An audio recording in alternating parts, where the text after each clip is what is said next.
आम आज पहुँचीचु गजपति जिला सदर महकुमा पाड़ाखी स्थित बड़दाण्डे यही बड़दाण्डे आसंता काली रथयात्रा अनुष्ठित हम। रथयात्रा सकाशे 3टी रथ सुसज्जित और आलोक सज्जार झलसी उठुची। आज ठाकुरंकर नवजौवन और नेत्र उत्सव अनुष्ठित होती। आसंता काली रथयात्रा अनुष्ठित हम। ठाकुरंकर नवजौवन और नेत्र उत्सव देखापी भक्त समागम देखा मिली। कौन स्थिति रही चलते देखा यही रिपोर्ट रु। आज आषाढ़ मास शुक्लपक्ष प्रतिपदा तिथि जगन्नाथ महाप्रभु अनुसार 15 दिन अनुसार घर थे। आज आसी गोटे दिन पड़ी हेतु नवजौवन दर्शन और नेत्रोत्सव गोटे दिन है।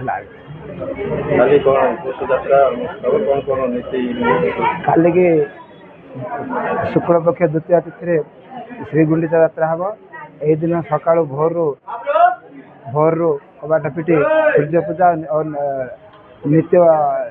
नीतिकांति छाड़ी दिवंकर भोगराग हो दिव रथ भजी भजी तो नाम चका नयन मोर जाऊ जीवन प्रभु दिने न देखिले तो कला बदन मोर सरे निदिन। भजी भजी तो नाम चका नयन मोर जाऊ जीवन प्रभु दिने न देखिले तो कला बदन मोर सरे निदिन।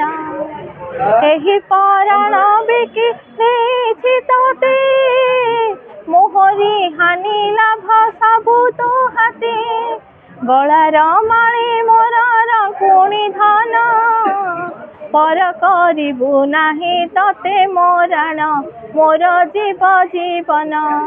भजी भजी तो नाम चका नयन मोर जाऊ जीवन प्रभु दिने न देखिले तो कला बदन मोर सरे निदिन। नीलाचाय निवासाय नित्याय परमात्मने जगन्नाथाय ते नमो नमः।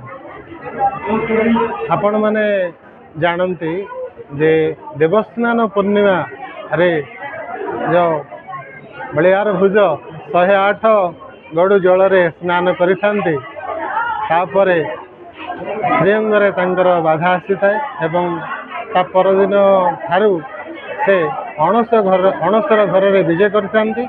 प्रभु को सामान्य ज्वर आसी थाए एवं श्रीअंगरे पीड़ा लगी थाए। तापरे ए जो 14 दिन धरी प्रभुंकर सेवा गुप्त भाव रे सेवा चली थांती एवं से समय पट्टी दियंकर पूजार्चना चली थाए आमर मंदिर रे सारा विश्व रे एवं श्री जगन्नाथ क्षेत्र एपरी द्वितीय श्रीक्षेत्र कहूँ पालाखमुंडी पालन करा जाए।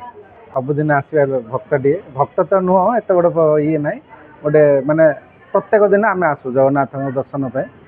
महाप्रभुंकर माने 15 दिन काल अनसर घरे रही ज्वर पीड़ित हो आज महाप्रभु सुस्थ हो बाहर को आसते आम मान दर्शन देवाई।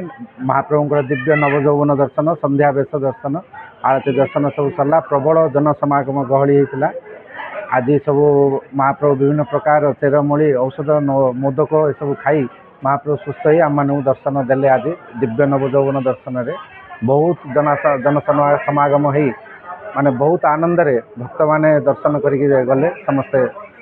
आज विशेष मुहूर्त ठाकुरंकर नवजौवन दर्शन देखे मो आत्मा खुशी हो गला। कारण दीर्घ दिन 15 दिन पर पुणी थे ठाकुरंकर बेश देखी मु नुहे सारा जगत मध्य आज निश्चय खुशी हो। कारण आग को आसंता काली आरंभ हो विश्व प्रसिद्ध रथयात्रा एवं भगवान आज नवजौवन दर्शन देखा द्वारा आम ये आशीर्वाद भिक्षा करुचे ये रथयात्रा भल हो। आम ये पारଳାଖେମୁଣ୍ଡି रथयात्रा जमती पुरी पर आम जानू जे यहाँ द्वितीय प्रसिद्ध रथयात्रा सारा विश्व में भगवान आशीर्वाद सब सुरुखुर रहू एवं सब पारଳାବାସୀ आम यात्रा को उपभोग करते। केवल पारଳାବାସୀ नहीं पूरा देशर जो मैंने भी आसुँच पड़ोशी आंध्र प्रदेश राज्यर गाँव लोक आसती।